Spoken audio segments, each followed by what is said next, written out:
Well, I have to say, it's a great day to be a Kiwanian. Hey. Ladies and gentlemen, it is my absolute pleasure to introduce our guest speaker today, ETSU head coach Will Healy. A native of Chattanooga, Coach Healy has deep roots in Tennessee football. At Boyd Buchanan High School, he was a finalist for Tennessee Mr. Football, where he set the Chattanooga area's all-time career passing record with over 7,700 yards. He began his impressive collegiate football journey at the United States Air Force Academy before transferring to the University of Richmond. He played quarterback for the Spiders from 2004 to 2008, where he earned a reputation as a trusted and impressive leader. His collegiate career culminated in his serving as the senior team captain for Richmond's legendary 2008 team, which captured the FCS National Championship right in his hometown of Chattanooga. When he transitioned to coaching, Coach Healy quickly built a reputation as a master recruiter and quarterback developer, while also helping to groom NFL draft picks and multi-year conference players of the year. In fact, as a head coach, he orchestrated one of the greatest turnarounds in college football history at Austin Peay. You see, ladies and gentlemen, he took over a football program that had won just one game in 4 years and had suffered a 29-game losing streak. Yet, however, he led the Austin Peay Governors to an 8-4 record in 2017, earning him the prestigious Eddie Robinson Award as the FCS National Coach of the Year. Coach Healy went on to make history at UNC Charlotte, guiding the 49ers to 7 wins and their very first ever bowl game in 2019, as well as the program's first victory over a Power 5 opponent, pretty outstanding opponent, against Duke University. Today, we are thrilled to have him leading the program as head coach at East Tennessee State University, where he guided the Bucs to a winning 7-5 record in his very first season. Beyond the wins and statistics, Coach Healy is a leader whose personal principles align seamlessly with Kiwanis' commitment to building better futures for youth and community service. Along with his wife, Emily, and their 2 sons, Eli and Wynn, he models servant leadership by prioritizing outreach, including organizing youth camps, visiting local schools and hospitals, and inspiring his student athletes to give back to their communities that support them. Ladies and gentlemen, it is my honor to welcome him. Please join me in giving Coach Healy a warm Kiwanis welcome. Sorry that I don't look very nice. We literally, I ran off the practice field for good reason. I enjoyed this event last year and wanted to get a chance to get back up here. Appreciate the invitation. Usually I don't get a return trip, so this one means a lot to me. We are in day 14, maybe practice 14 of fall camp.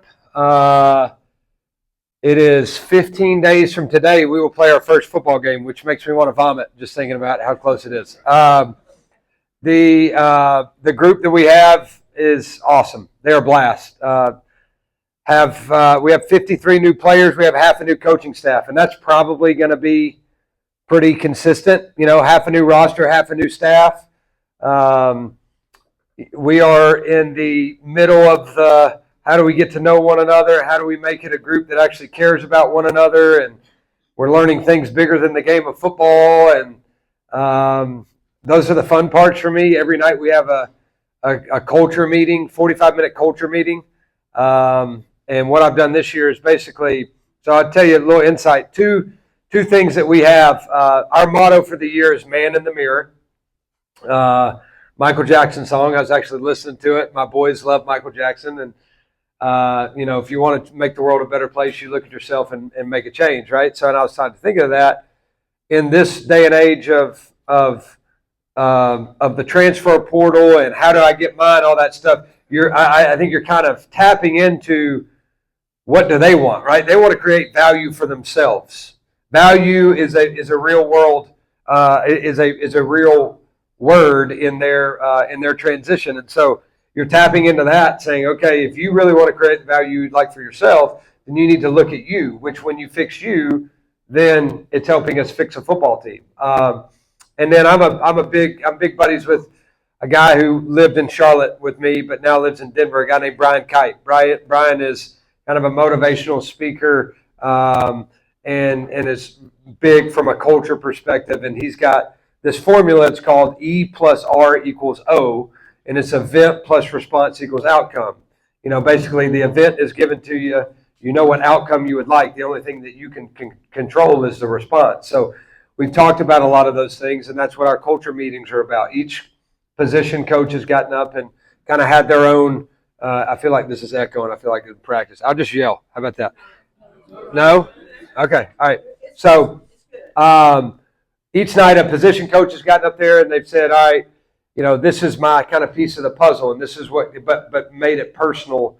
And then I've, used the last 10 or 15 minutes myself for just discussing something that's going on. But it's so much bigger than football. That part has not changed for me. The relationships. I don't know what your perception is of college athletics. I can guess, right? It is money hungry. It's a bunch of me guys. It's a bunch of, I get it. I understand. If you came to one practice and you met our guys, your perception would drastically change. I don't recruit a bunch of punks. I don't recruit a bunch of guys who are coming to ETSU and could care less about being a good teammate. I do recruit a lot of guys who come to ETSU and want to go play at Tennessee, and I'm okay with that. That's the real world. Like, if I offered any of you in here $250, and 12 months from now somebody offered you $250,000, there's not a person in here, if you're telling the truth, I imagine this is an honest place. There's not a person in here that would choose to stay at ETSU versus going to take the $250,000. That's what we're dealing with, and I'm okay with that, because I have an opportunity for half of our roster to make a tremendous impact each and every year. I get a chance to have more people come through our program than what I used to. So to me, it's a 12-month deal. You're present for 12 months. You do the best you can, and we'll sit down in December and we'll discuss what's best for you from a staff perspective and from a player perspective. But that has not taken any of my love away from the game. The guys that are here love being here. They're appreciative of the support that they have. They feel like that our place has the resources that it needs to be successful and help them get to where they want to go and aspire to be. So tough schedule. I start with Campbell at home, August 29th, play at 5:30. The beauty and the curse of college football nowadays, the beauty is, it is extremely competitive. The curse is the fact that game one, you have no idea what they have to offer. I mean, they have 70 new players, and the only thing I know is they have a quarterback coming back who's really good. They were 2-10 a year ago, and so from a fan perspective and from a coach perspective, you say, man, this would be a great game to schedule. And then you look at their roster now, and you're like, how did this change so fast in 6 months? Because they're ultra talented, and and they got the quarterback back. So this is a very, very scary first game, a very competitive first game. But it's also one of those games to me where it's going to be like 90% of the rest of them. It's going to be a 50-50 game. We're going to have to make plays late to be able to win the game. So we will be tested week one. Excited to add another home game in Tusculum. Our North Dakota State game was canceled. So in that process, we needed to find another game. I enjoyed playing at home, and thought that the Tusculum matchup, got a lot of respect for Billy Taylor, and thought that the regional matchup, right, easy drive for them on game day, made a lot of sense. Communities, right? I'm a big Niswonger Children's Hospital advocate, and so obviously with the Greenville and Johnson City relationship, that was important to me. And we're going to do some fun things. The patients at Niswonger Children's Hospital have colored a decal, and they're going to put it on each like every player is going to have a drawing and a colored decal, and they'll know exactly who it came from. And then the person who drew the decal will also know which player is wearing their decal. Again, bigger than football aspect, and will be a lot of fun to be a part of. So tough stretch. We go Campbell, Tusculum, North Carolina at North Carolina. I'm sure Bill Belichick is absolutely ecstatic to get a chance to meet me. And then we play West Georgia at home. And then we get in the conference schedule. Only team we don't play in the conference this year is Furman. That stinks. I wish we played them. Tennessee Tech's first year in the conference, and they have done a marvelous job. Phil Oldham, who's their chancellor there, was at Chattanooga whenever I was there. They've just done about $55 million to the stadium, and then are building another $25-30 million to the kind of a football building team meeting room. They are, at a group of 5 level from what they're paying from an NIL rev share. They went 11-1 last year, and this is a really good football team. So great addition for our conference. Really tough test, and so we'll be tested, but excited about where we are.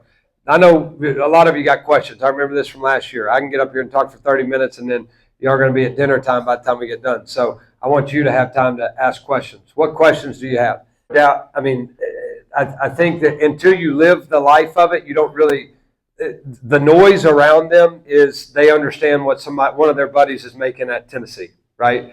So my thing is I'm not running from that fact. If I have a guy in our program who has the opportunity to go play and make money at the University of Tennessee or Georgia or Alabama, I am happy for them because we've done something to help them at our place to get to where they want to go. No different than I would be if our offensive coordinator had a chance to go work at Georgia, Tennessee, or Alabama.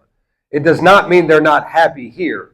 It is a life-altering type opportunity for them to go to get to where they want to go, right? And so I don't see anything about my goal is that I don't lose them to a group of 5 school, right? I don't lose them to Middle Tennessee. I lose them to Tennessee. And even when they go to Tennessee, I want it to be difficult for them to go to Tennessee based off but I'm not losing confidence. I used to be devastated if I had a guy leave. Now I'm more devastated if I have a guy leave for what I think is a lateral move. I want him to leave for an opportunity that is truly, in some ways, immediately life-changing, right? And so, yeah, I mean, our guys are coming for all different reasons. We got a freshman who may say, right, I want to come there and I want to play early. We've got a guy, we took 2 quarterbacks, one from Louisville and one from Michigan. If either one of them has a great year, they will be difficult to hold on to, right? So you've got the guys who are on their way up. You got the guys who came back down and want to kind of rebuild themselves and go back up. But everybody, whether it be the NFL or the SEC, there's a lot of guys in our building who have that goal and aspiration. And if that's the case, I want to help them get there. But it's never a thing for me. It's like be where your feet are. Be present. Enjoy this place. When you have a chance to go back to homecoming, I hope you pick this place regardless of how long you've been here. So I see that a lot more than I do guys who have 1 foot in, 1 foot out. Well, I've always liked college portal, I'm putting in the same category, high school guys. So with that, you've got scholarship guys and you've got guys who have come to walk on, right? So it's about, it's about 30 and 25, I think is what that final number ended up being, 30 transfers, 25 high school guys. It's a great question. 10 teams now in the conference. When Tennessee Tech came in, they made them in now. Like, you're getting in, I think it was announced in maybe March, right? And they put them on the schedule for this season. Most of the time there's a transition, right? This one was like, here you go, they're coming in the conference and they're playing you this year.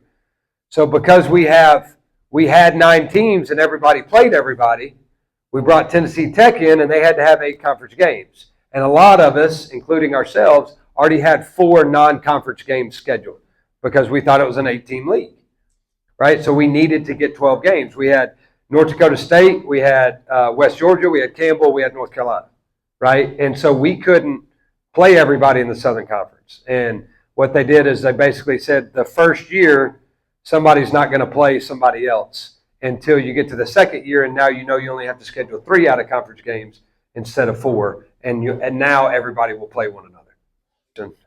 Yes, a lot. And you know what the hardest part about it is? Being yourself without trying to be them, right? Like I'm a massive Dabo Sweeney guy. One of my best friends, college roommates, called me yesterday and he was talking about Dabo, right? And he's like, man, he seems like the fakest human being known to man. And I'm like, he may be the realest, most authentic, genuine human being I've ever been around. Just consistent. Mac Brown is a massive influence on me. Skip Holtz is a huge friend and mentor. I'm a big Dan Lanning guy. I love Dan. I follow what he does very closely. There's a bunch. Brett Brennan at Arizona, Kalani Sitake at BYU. There's a lot of those guys. If I got something that comes up, I'll call. I listen to some of the cutting edge guys. Like to me, everybody's kind of got their specialty. Whenever I think about how to go through a fall camp and practice and GPS units, like keeping guys fresh, I listen to a lot of what Lane has to say because I think he's cutting edge. But mentors for me are Dabo, Mac Brown, Skip Holtz, some of that group. And now Dave Clausen was the head coach at Wake Forest. I played for him for 4 years. Russ Huseman's the head coach at Richmond. Played for him at, Mike London's the head coach at William & Mary. I coach for Gus Malzahn, coach for Del McGee. I've been fortunate to be around some really, really good coaches. I understand how this thing went from NIL to rev share. Does everybody kind of understand what's going on? Okay, so here's quick, and if I don't explain this well, then say no, do better. All right. The NCAA paid a bunch of money to these people to say, okay, here's what we're going to do. No more of this. Cody Campbell at Texas Tech, just pay whatever you want to. We're going to have basically an allotment of 20.8, and it's moved up a little bit. It's like 21.5 million that you can spend in rev share per university. That's the top allotment. Anything that you choose to spend outside of that goes into the old NIL, name, image, likeness pot.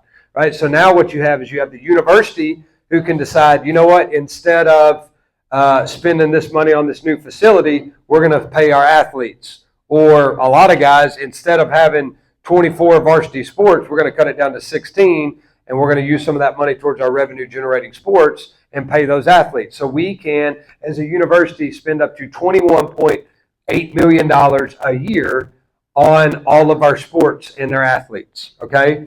That is called rev share, revenue sharing. That's what the whole thing was about. So you're controlling that in-house.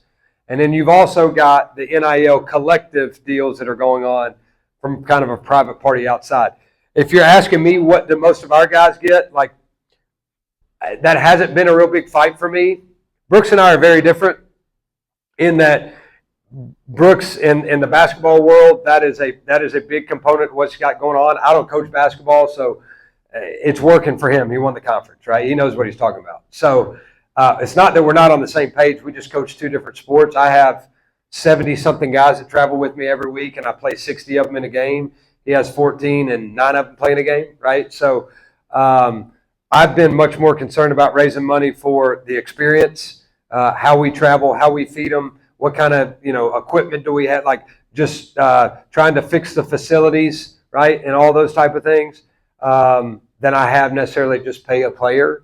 But I would say we probably have 15 guys that are receiving small amounts of money.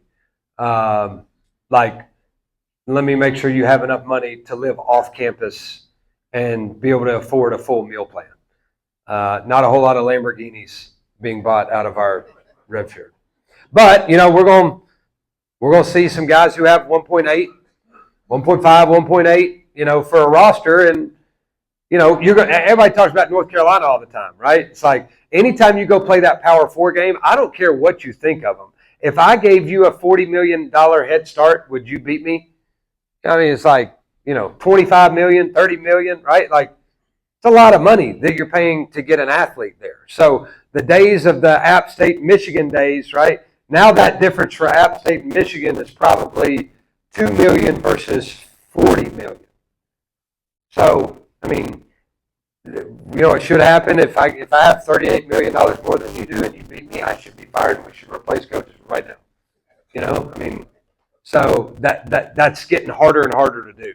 The Tennessee game now, it's kind of like back in the day when I was at Chattanooga and we played Tennessee, or when I was at Austin Peay and we played Georgia. When you got to the second half and you're getting your brains beat in, they put in the freshman 4-star. Right now, what they're putting in is the fifth team running back led the MAC in rushing the year before, and he's a grown man. Right, he's 220 pounds and he's 23 years old.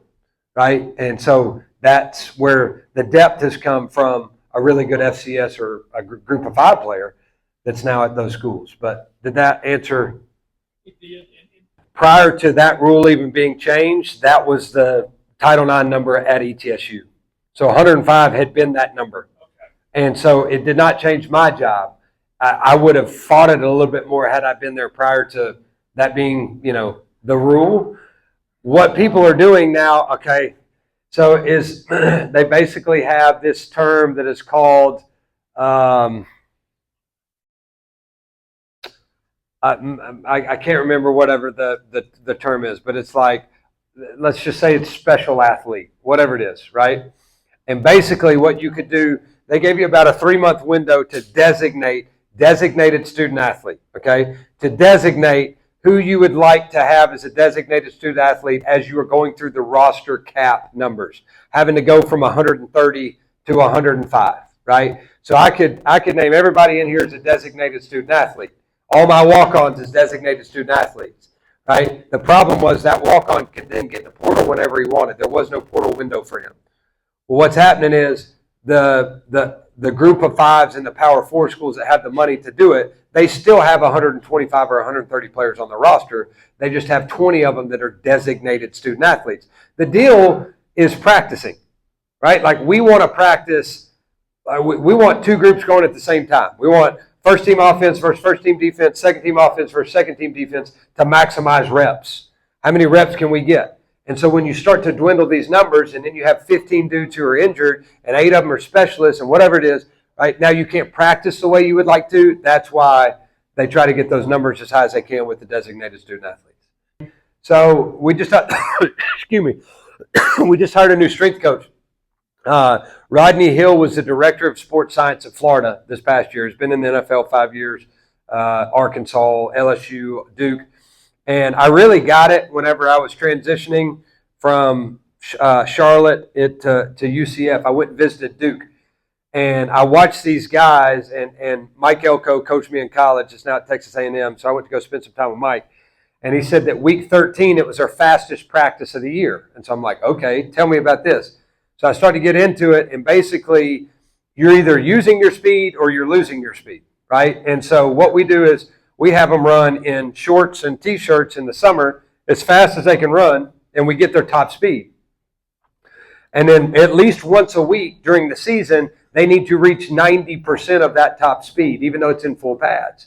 So now that we are increasing speed, instead of slowing down at the end of the year, we're getting faster towards the end of the year. And so it helps us with soft tissue, right? Like I'll come in today, we'll have a 5:30 staff meeting. The first thing I'll go over is injuries. Second thing I'll go over is GPS numbers. Our strength coach will have about 15 pages.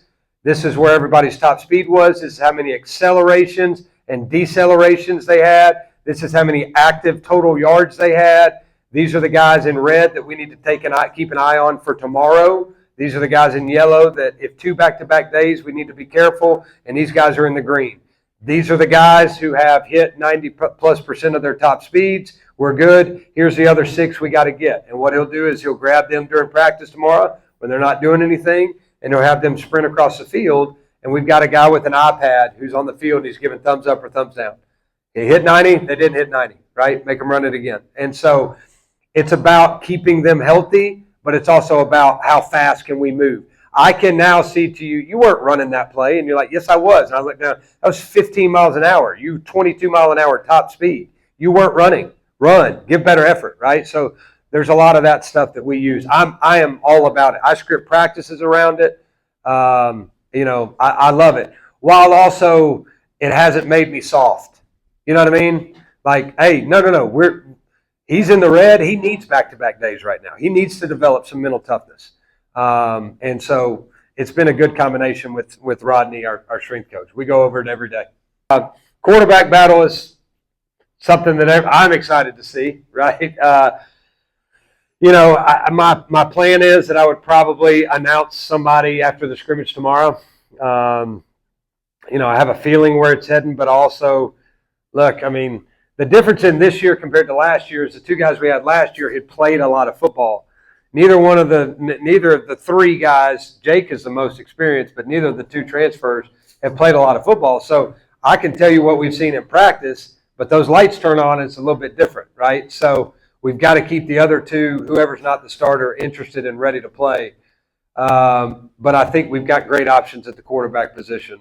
Our wideout room is really good. Trey Weary, Fred Weary's son, is a really good player for us. Took a transfer from Virginia. Sedarian Harrison, Tyler Griffin from UCF. Xavier Gairdetz is back as kind of the only true. I think we have two starters back on offense. I think we replaced 32 guys in the two deep. We have 70 freshmen and sophomores. We are the youngest team in FCS football from what I was told at Media Day. But we're talented. Charlie Browder being back is awesome. Sam Browder playing alongside of him is like, what do we do to deserve this? We offered Jack an opportunity to come play receiver. He told us no. Savannah's working for the athletic department. Alice and Marty are the team mom and dad. So the Browders have been massive, and they're the absolute best. Our offensive line is significantly better. Running back, I mean, I could go over, but seriously, when you're replacing 32 of 44, there's a lot of guys I'm excited for you to see. Which one is a household name? I got no idea. We'll see. I'm excited about them, but talent's one thing, production on the field is another, so we'll see. Very, very proud to say that we've had 3 semesters here, and all 3 semesters we've had over a 3.24 GPA. We've had over a 3.3 once, and then over a 3.24 the other 2 times. One was 3.24 or 3.25, 3.29, something like that. You make them go to class. You make them. They don't see it right now. They don't.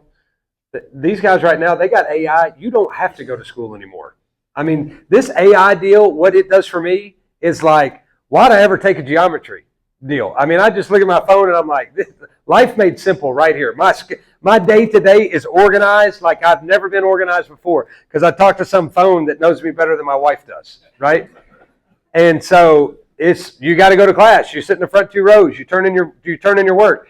And can you be successful without a degree? Heck yeah. It's been done all over the place. Are you making life more difficult for yourself if you don't have one? Yes. So stop making life more difficult. I'm paying for it. You're going to go sit your rear end in there in study hall. You're going to get your work done, and then you're going to move on with your life, right? You're going to create opportunities. So I don't have that. That's not been a problem at our place. And that's a lot of the recruiting questions too. I was at another Power 4 institution, and they would come in and say, I'm not going to class.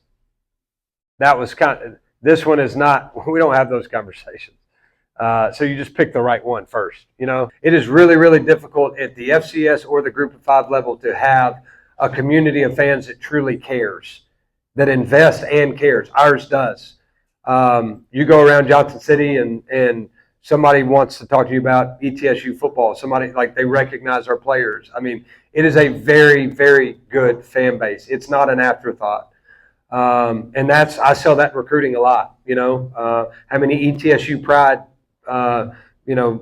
posters there are in yards. And I mean, it's very, very well supported. We got to continue to give them something to cheer about, and make the games a little bit more rowdy, but our fan base is awesome. I've thoroughly enjoyed, the passion that our fan base has.